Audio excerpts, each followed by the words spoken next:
یہ کہانی ہے اس نوجوان کی۔ ایک چھوٹے سے گاؤں میں ایک نوجوان حمزہ رہتا تھا۔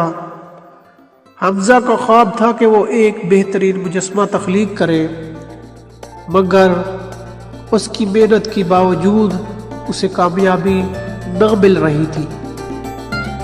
دن رات کی محنت کے باوجود وہ ہر بار مایوسی کا شکار ہو جاتا تھا۔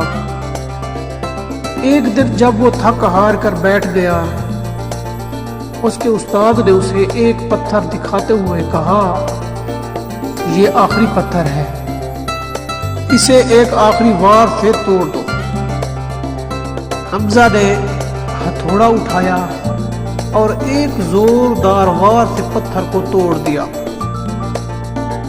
حیرت کی بات یہ تھی کہ وہ پتھر جو کئی وار کی محنت اور کوششوں کا مجموعہ تھا،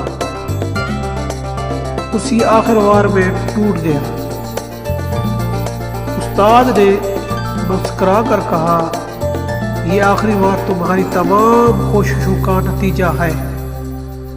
ہر ضرب، ہر محنت تمہیں تمہارے خواب کے قریب لے آئی ہے۔